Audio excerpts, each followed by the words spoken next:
ଲେଖା ହେଉଛି ଏଟାକୁ ଭଲ ଭାବରେ ଲେଖ, ଯୋଉଟାକି ଭଲସେ ଦେଖାଯିବ। ରହେ ଏକା ଭଲ ଭାବରେ ଲେଖିବ, ଆଉ ମାର୍ଜିନଟାକୁ ଟିକେ ବଢ଼େଇକି ଦେବ ଯାହାଫଳରେ ତୁମେ ଲେଖିପାରିବ।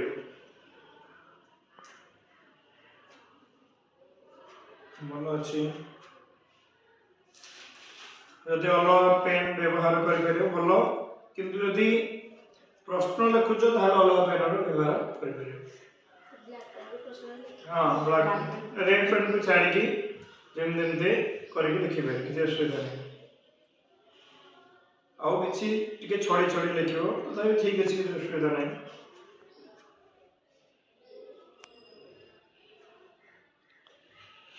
ତମେ ଯଦି ଅଲଗା ପେନ୍ ୟୁଜ୍ କରିବ ତାହେଲେ ତୁମର ଅକ୍ଷର ତ ଯାହା ତୁମେ ପଢ଼ିଲା ବେଳକୁ ତୁମକୁ ସହଜ ହେବ, ତୁମେ ଜାଣିପାରିବ।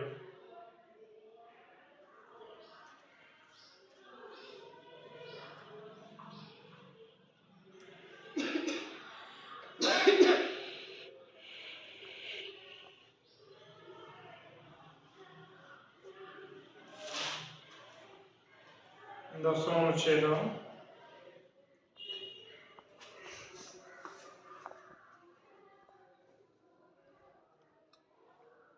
କାରକ ବ୍ୟକ୍ତି ତୁମକୁ କହିଥିଲି କାରକ ବ୍ୟକ୍ତି ଏଟା ହେଉଛି କାରକ ବ୍ୟକ୍ତିରେ ସାଧାରଣତଃ ଗ୍ରାମାର ପାର୍ଟ କଲାବେଳେ ତୁମକୁ କହିଥିଲି ପଛ ବାଟେ କରିବାକୁ, ତମେ କିନ୍ତୁ ଏଇ ବାଟେ କଲ।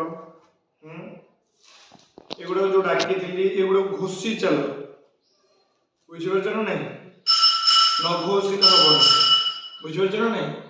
ଏଇଟା ଘୋଷି ଚାଲ। ଏଇଠୁ ରୋଚତେ ଶିଶୁ ଏବେ କ୍ରୀଡ଼ା ରୋଚତେ, ଏଇଟା ଏବେ ନୁହଁ, ତମେ ଦଶମରେ ବି ଏଇଟା ପଡ଼ିବ, ବୁଝିପାରୁଛ ନା ନାହିଁ? ତେଣୁ ଘୋଷି ଚାଲ ଏବେଠୁ। ଏଗୁଡ଼ା ଦଶମରେ ବର୍ତ୍ତମାନ 10 ପିଲା ହଇରାଣ ହେଉଛନ୍ତି। ମୂଳ ସହାୟକ ପ୍ରତ୍ୟେକ ଟିକେ ଲେଟ୍ ହଉ ପଛକେ, କିନ୍ତୁ ଗୋଲ ଗୋଲ ଅକ୍ଷର ସୁନ୍ଦର କରିକି ଲେଖିବ, ବୁଝିପାରିଲ? ଅତୀବ ସମୀଚୀନ।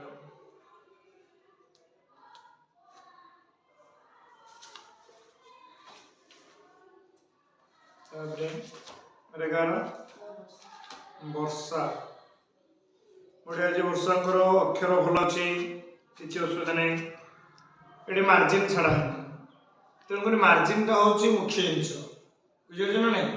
ମାର୍ଜିନ୍ ଛାଡ଼ିବା ଦ୍ୱାରା ସବୁକିଛି ତୁମେ ଯେମିତିକି ଖାତାର ସୁନ୍ଦରତା ଆସିବ। ଆଉ କିଛି ତୁମେ ପଏଣ୍ଟ ବି ଏଠି ମେନସନ୍ କରିପାରିବ। ଏଠି ନାଁ ଲେଖା ହେଲା, ନାଁ କିଛି ଲେଖିବା ଆବଶ୍ୟକତା ନାହିଁ। ଗୋଟେ ଟପିକ୍ ଚାଲୁଛି, ତୁମେ ଏଠି ନାଁ ଲେଖିବ।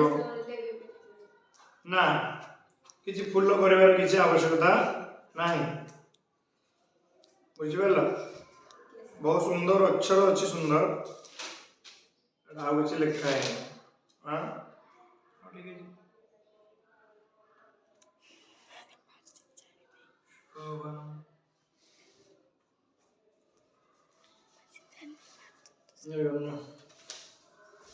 ଅକ୍ଷର ଭଲ ନାହିଁ, ଅକ୍ଷର ଭଲ ନାହିଁ। ଝିଅ, ପ୍ରଥମ କଥା ହେଉଛି ଅକ୍ଷର ଯଦି ଭଲ ଅଛି ତୁମକୁ ଯିଏ ପରୀକ୍ଷକ ଦେଖିବ ସେ ଭଲସେ ଦେଖିବ। ଯଦି ଅକ୍ଷର ତମର ଭଲ ନାହିଁ ତା ମୁଣ୍ଡ ବ୍ୟଥା ହେଇଯିବ। ତେଣୁକରି ଅକ୍ଷରଟାକୁ ସୁନ୍ଦର କରିବାକୁ ଚେଷ୍ଟା କର, ବୁଝିପାରିଲ?